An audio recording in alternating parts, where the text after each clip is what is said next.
Voilà, alors vous savez que c'est la période de carême et tout ça. Donc c'est totalement à propos, hein, si on veut, ce petit passage où on va faire le point sur où on en est avec Dieu, sur où on en est avec notre appel. Alors on va lire ensemble. Donc 1 Roi 19, les versets 9 à 15. Je vous invite évidemment, hein, comme d'habitude, chez vous, à lire un peu avant, éventuellement un peu après, à regarder un peu le contexte du passage qu'on lit. Là-bas, il entra dans la grotte et y passa la nuit. Soudain, l'Éternel lui adressa la parole en ces termes. « Que viens-tu faire ici, Élie ?» Il répondit « J'ai ardemment défendu la cause de l'Éternel, le Dieu des armées célestes, car les Israélites ont abandonné ton alliance et ils ont renversé tes autels. Ils ont massacré tes prophètes, je suis le seul qui reste, et les voilà qui cherchent à me prendre la vie. » L'Éternel dit « Sors et tiens-toi sur la montagne devant l'Éternel. » Et voici que l'Éternel passa. Devant lui soufflait un vent si violent qu'il fendait les montagnes et fracassait les rochers. Mais l'Éternel n'était pas dans l'ouragan. Après l'ouragan, il y eut un tremblement de terre, mais l'Éternel n'était pas dans ce tremblement de terre. Après cela, il y eut un feu, l'Éternel n'était pas dans ce feu. Enfin, après le feu, ce fut un bruissement doux et léger. Dès qu'Élie l'entendit, il se couvrit le visage d'un pan de son manteau et sortit se placer à l'entrée de la grotte. Et voici que quelqu'un s'adressa à lui. « Que fais-tu ici, Élie ?» Il répondit « J'ai ardemment défendu la cause de l'Éternel, le Dieu des armées célestes, car les Israélites ont abandonné ton alliance, ils ont renversé tes autels, ils ont massacré tes prophètes. Je suis le seul qui reste, et les voilà qui cherchent à me prendre la vie. » L'Éternel lui dit « Va, retourne sur tes pas, à travers le désert, jusqu'à Damas. » Voilà, et on va s'arrêter là. Voilà. Alors il y a tellement de choses à dire avec ce passage sur évidemment la manière dont se révèle Dieu, au-delà de ce qu'on pense savoir sur lui, etc. Toutes ces croyances en fait qu'on accumule sur qui il est et qu'il bouscule en fait à chaque fois. Mais en fait là, j'avais vraiment envie de prendre ce texte avec vous sous l'angle de l'appel. En fait, ça m'a fait un peu un tilt quand j'ai lu ça. Vous savez, on parle souvent de chemin spirituel. Je sais pas, on parle très souvent de ton chemin spirituel, ton cheminement. T'en es où de ton cheminement spirituel, etc. Je pense qu'en fait, ce terme, on l'utilise beaucoup parce que, vous savez, c'est très doux, c'est très poétique.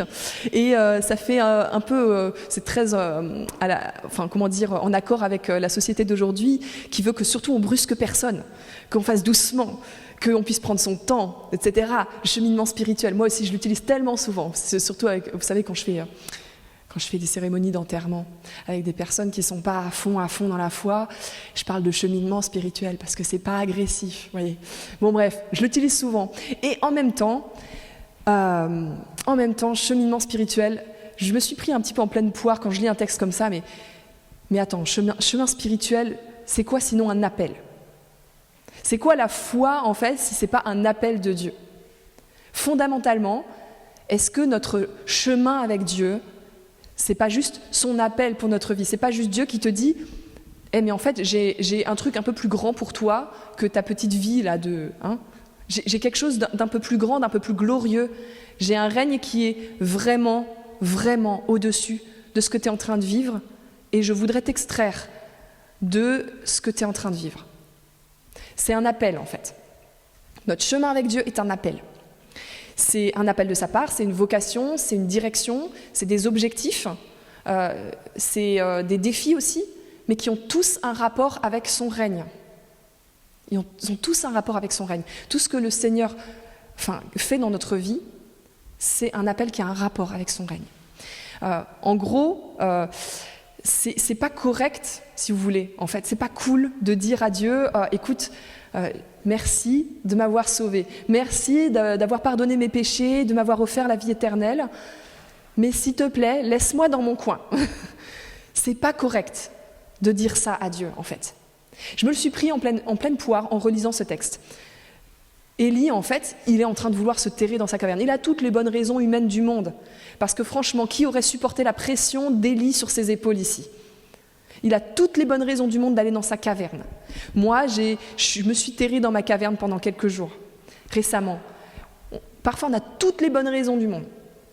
Mais Dieu est en train de lui dire, que fais-tu là, Élie? En fait. Et c'est pas correct de dire, ok, merci pour ce que tu m'as donné, mais je reste dans mon coin. Je mène ma petite vie de chrétien. Je fais de bonnes actions dans mon foyer. Éventuellement, je donne un petit euro aux mendiants dehors. Je reste dans ma sphère. S'il te plaît, laisse-moi dans mon coin. Laisse-moi mener ma petite vie de chrétien. C'est pas correct de dire ça à Dieu, en fait. En fait, le chemin spirituel, ça peut pas vouloir dire, si on utilise ce mot, ça ne peut pas vouloir dire un saupoudrage religieux, vous savez, qui nous donne l'impression qu'on a un cadre dans notre vie. Ça peut pas être ça. Ça peut pas être un saupoudrage religieux sur notre vie qui nous donne l'impression que c'est ok, que c'est bien ordonné, c'est bien rangé. Ça peut pas être non plus une sorte de développement personnel dans lequel le centre c'est toi. Le chemin spirituel, ça ne peut pas être ça. Ça peut pas être ce truc dans lequel tu te complais pour surtout ne pas changer, pour surtout prendre ton temps, pour surtout ne pas te brusquer, pour surtout avoir l'impression que tu es une bonne personne, qui progresse, qui chemine, qui va bien, qui a fait tellement de choses dans son intérieur, qui écoute son enfant intérieur. Bon, vous voyez ce que je veux dire. Ça ne peut pas être ça. Si on utilise ce terme, ça ne peut pas être ça. Là, on parle d'un appel. Ce genre de cheminement spirituel dont je vous parle, c'est trop pas à la hauteur de Dieu. Dieu, il nous dit, mais c'est pas à la hauteur de ce que je veux pour toi. Je t'amène des ténèbres à la lumière, en fait. C'est quoi la lumière? C'est pas rester dans son coin, c'est pas une grotte, c'est pas possible. Ça marche pas. C'est la lumière. La lumière, ça veut dire marcher sur la terre des vivants, avec le nom de Christ, gravé sur le front. C'est ça, en fait. Je t'appelle des ténèbres à la lumière. En fait, voilà, le prophète là, on voit Élie, mais il y en a tellement d'autres. En fait, on est peut-être des prophètes. Certains d'entre nous sont des prophètes. Un prophète, c'est quelqu'un qui parle, qui agit pour Dieu, par Dieu, en fait. C'est pas quelqu'un, ça ne peut pas marcher, en fait, quelqu'un qui se terre dans sa grotte et qui est prophète. C'est pas possible, c'est pas compatible, en fait. Et c'est pour ça que ce moment que vit Élie, alors c'est ok, hein, on a tous le droit d'avoir des périodes de creux, mais c'est pas là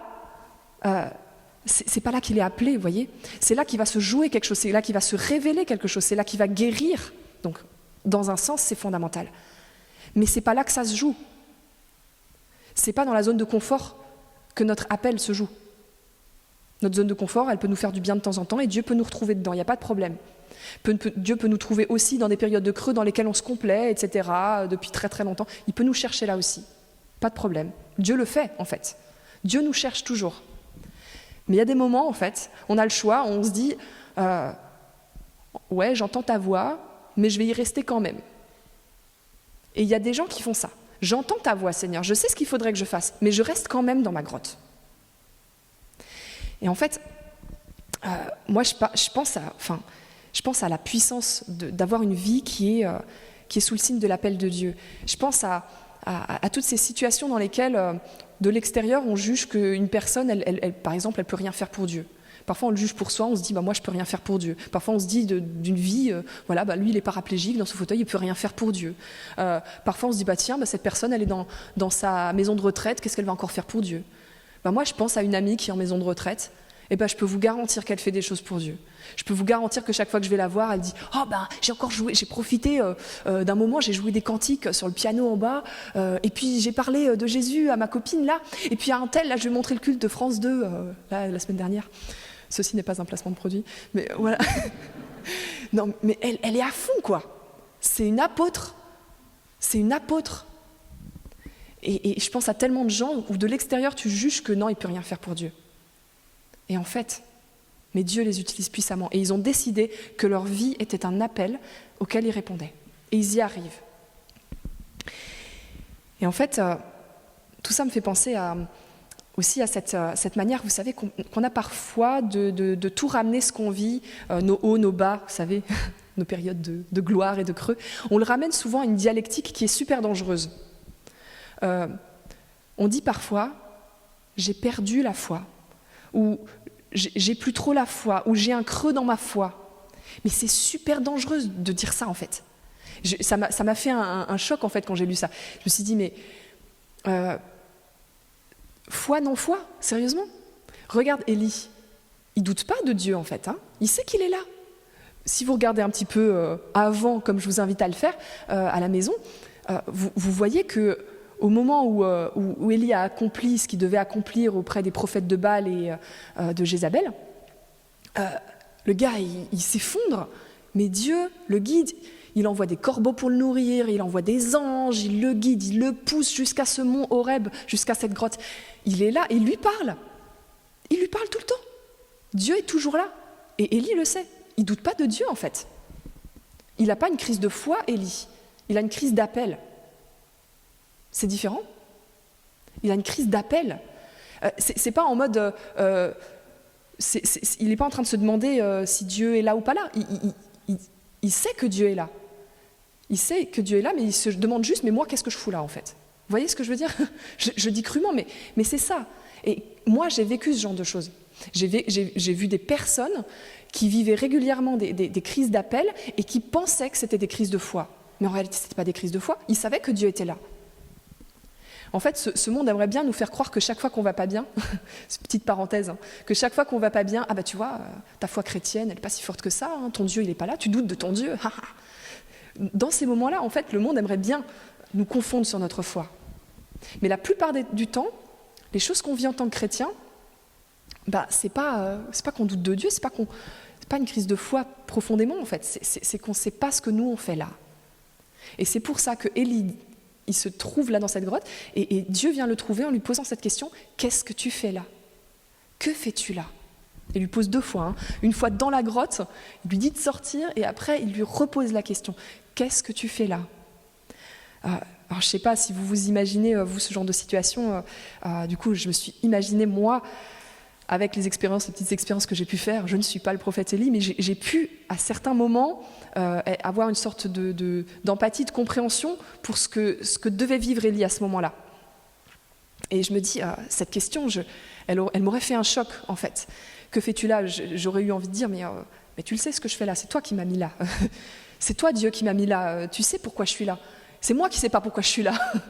Justement, que fais-tu là? Explicite-le, essaye de le comprendre. Essaye de t'éveiller un petit peu à ce que je suis en train de faire pour toi. Essaye de t'éveiller un peu. C'est ça profondément la question qu'il lui pose. Et moi, ça me choque aussi, cette manière que Élie a de répondre. Vous avez vu que c'est une réponse un peu sourde. Il lui fait comme un rappel historique de ce qu'il a vécu, comme si Dieu ne le savait pas. Tu vois. Ben voilà, j'ai fait ceci, cela, ce que tu m'as demandé, etc. Maintenant, tous les prophètes sont morts et moi, je suis le seul et on cherche aussi à m'ôter la vie.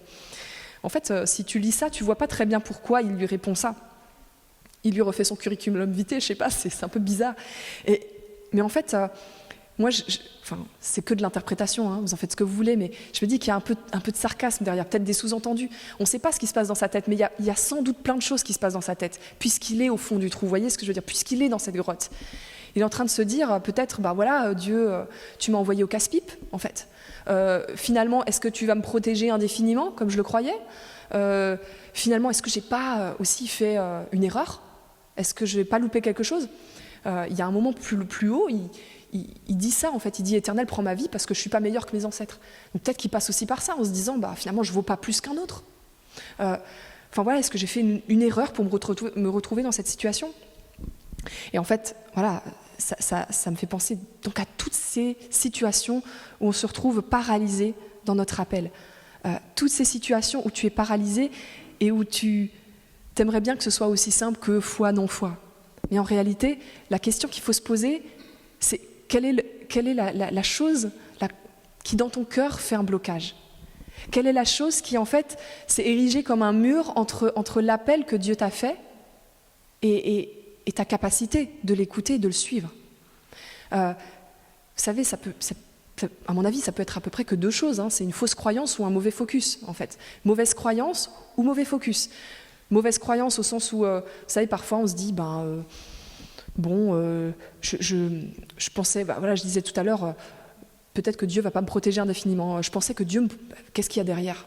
Peut-être une croyance que, vu qu'il était un super prophète, Dieu le protégerait plus, et puis que vu qu'il était un super spi, il était plus en droit d'être protégé. Vous savez, je ne sais pas, je spécule, mais j'imagine tout ce qui peut se passer, et je sais en fait, tout ce qui peut se passer dans nos têtes, dans nos cœurs tordus, dans des moments où en fait on s'imagine des choses, on vit notre vie, et tout d'un coup on en fait une fausse croyance.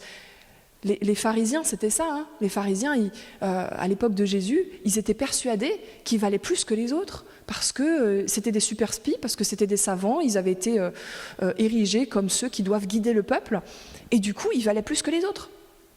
Vous voyez, ça peut être une fausse croyance. Un mauvais focus, ça peut être, comme je disais tout à l'heure, les erreurs, cette idée qu'on ne va jamais faire d'erreur. Mais quelle idée et de donner une importance démesurée à certaines erreurs qu'on a faites dans notre appel. Hier soir, on en parlait au groupe de jeunes adultes, et on disait parfois, on imagine que notre route avec Dieu, ça va être une sorte de collaboration un peu d'égal à égal, c'est-à-dire donnant-donnant, c'est-à-dire Dieu nous donne un truc, et du coup, nous, on donne un truc, et c'est exactement au même niveau. C'est-à-dire qu'on n'a pas le droit à la faute, en fait. Parce que si tu es au même niveau que Dieu, tu n'as pas le droit à la faute. Hein. Et le jour où tu fais une erreur, mais c'est la catastrophe. Il y a tout qui s'effondre. Tout ton système de croyance s'effondre, en fait. Et c'est le drame. Et ça, c'est un mauvais focus. Donc en fait, il y a grosso modo, à mon avis, que 2 choses qui peuvent nous paralyser vraiment dans l'appel. Et c'est des choses qui sont des mauvais ajustements dans notre cœur et dans notre tête. Fausse croyance et mauvais focus. En fait, c'est des choses que le malin utilise, en fait. C'est des choses que le malin va utiliser pour nous bloquer davantage, pour empêcher notre appel de fleurir. Enfin voilà, moi j'ai envie de dire, c'est normal de faire des erreurs, c'est normal de passer par la phase culpabilité, c'est même essentiel pour saisir la grâce. En fait, ceux qui passent pas par la phase culpabilité, en fait, c'est très grave, en fait. C'est des gens qui sont dans l'auto-justification. C'est incompatible avec l'appel de Dieu. Donc, en fait, non, n'aie pas peur des erreurs, n'aie pas peur même de tes phases culpabilité. Vise la justice, vise l'objectif, en fait. Continue de viser l'appel que Dieu t'a donné. Continue de dire, mais en fait, si Dieu m'a appelé, c'est qu'il sait pourquoi, comment, et c'est qu'il va savoir aussi me redéfinir dans ce qui devra être redéfini. En fait, voilà, vise l'objectif, vise la grâce de Dieu, vise son règne. En fait, voilà, moi, je le redis, je ne sais pas ce qui se trouvait dans la tête d'Élie, je ne fais que des interprétations par rapport à mes expériences, et vous avez les vôtres, et donc peut-être que ça fait écho à certaines choses quand vous lisez un texte. On ne sait pas ce qu'Élie pensait, ce qu'il tournait dans sa tête, mais l'expérience montre que parfois on doit faire, vous savez, le deuil de certaines idoles qui sont attachées à notre appel, de certaines idoles qui sont attachées à cette idée qu'on a de la manière dont on va suivre Dieu.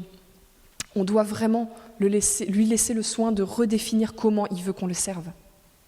On doit vraiment lui laisser le soin de se laisser, vous savez, comme on dit, émonder, en fait. Émonder et redéfinir. Et cette question-là, que fais-tu là ? En fait, voilà, moi j'ai envie de vous la poser, en fait. J'ai envie qu'on se la pose à chacun. Voilà, que fais-tu là ? Que fais-tu là ? Dieu a amené Élie dans cette grotte. Il sait pourquoi Élie est là.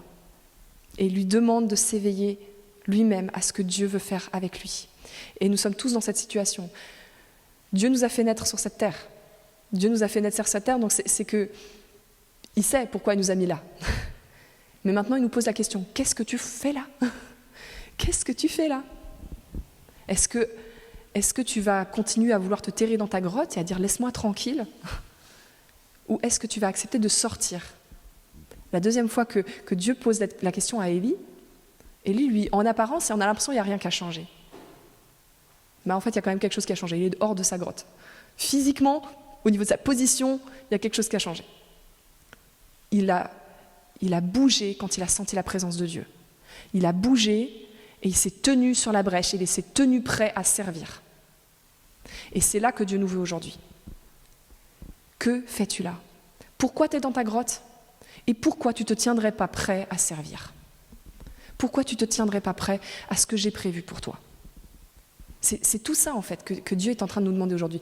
Dieu t'a fait naître, mais qu'est-ce que tu fais là ? Dieu t'a mis sur ces bancs d'église. C'est l'image des bancs d'église, il n'y a pas de banc, mais bon, voyez ce que je... Dieu t'a mis dans cette assemblée. Mais qu'est-ce que tu fais là? Est-ce que tu es dans une grotte ou est-ce que tu es prêt à te mouvoir dans la lumière, à bouger dans la lumière, à aller servir? En fait, du coup, ce qui se pose à nous comme question, et je voudrais vraiment qu'on prenne un temps de prière, parce qu'il n'y a pas grand-chose d'autre à dire dessus, c'est quelles sont les fausses croyances qui sont attachées à nos appels, quels sont les mauvais focus qu'on a sur notre vie et qui prennent tellement de place qu'on ne voit plus les merveilleuses choses que Dieu fait. Quelles sont ces idoles qui sont attachées et puis qui paralysent en fait notre appel? Et qu'est-ce qu'on attend pour faire quelque chose avec Dieu, pour faire quelque chose de notre vie qui soit vraiment en rapport avec son règne, qui ne soit pas juste la vie d'une bête qui se cache, vous voyez, d'une bête qui se cache dans son trou parce qu'elle est contente de survivre, mais qui soit une vie à la hauteur du plan de Dieu, à la hauteur du règne de Dieu. Qu'est-ce qu'on attend pour donner en fait à notre vie cette saveur? Vous vous souvenez de cette phrase que Jésus a donnée à ses disciples? Et c'était une interpellation. Il leur disait, mais vous êtes le sel de la terre. Et si vous perdez votre saveur, mais vous n'êtes plus bon à rien. Vous êtes créés pour ça en fait. Vous êtes créés pour donner de la saveur. Et moi je crois que la foi c'est rien d'autre qu'un appel. C'est rien d'autre que se tenir prêt. Avec nos périodes de creux, tout ça. Mais l'objectif, c'est une vie qui est en aspiration totale pour le règne de Dieu. En aspiration pour le règne de Dieu. Alors, je vous invite à prier, à prendre le temps de prier et à faire ce chemin d'introspection pour savoir où on en est. Si on en est dans cette petite grotte ou si on en est peut-être déjà un peu après, un peu avant, j'en sais rien. Savoir un peu où on en est et entendre cette question de Dieu. Qu'est-ce que tu fais là?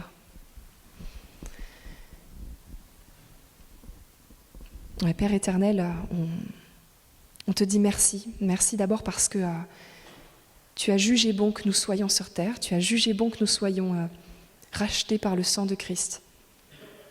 Et tu as jugé bon de venir à nous multiplier les dons de ton Saint-Esprit. Tu as jugé bon de venir nous chercher dans nos ténèbres et nous dire « j'ai un meilleur plan pour toi, j'ai une meilleure aspiration pour toi ».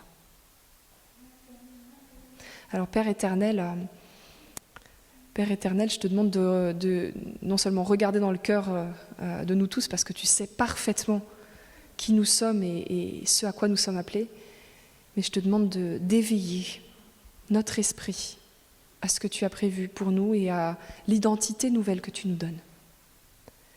Je te demande d'avoir cette action du Saint-Esprit en nous pour que nous soyons debout, prêts à te suivre. Ouais, je veux dénoncer vraiment au nom de Jésus toute paralysie, tout blocage dans la vie de tes enfants. Parce que tu nous as appelés à ta grande lumière, tu nous as appelés à être des lampes, tu nous as appelés à être la saveur de ce monde. Et nous voulons maintenant prendre exemple sur ce petit passage de la vie d'Élie que tu as choyé, que tu as guidé, que tu as relevé, que tu as conseillé. Nous voulons prendre exemple sur ça pour voir à quel point tu le fais aussi pour nous, pour chacun d'entre nous. Même si nous n'avons pas les œuvres flamboyantes de Élie. Tu es le Dieu qui nous a appelés, qui nous a choisis, parce que tu as un plan merveilleux pour chacun de nous. Parce que ta grâce nous appelle à la hauteur de ton règne. Alors, je te prie que dans les prochains jours, les choses se révèlent pour les uns et les autres dans le sens que tu auras prévu. Au nom de Jésus-Christ. Amen.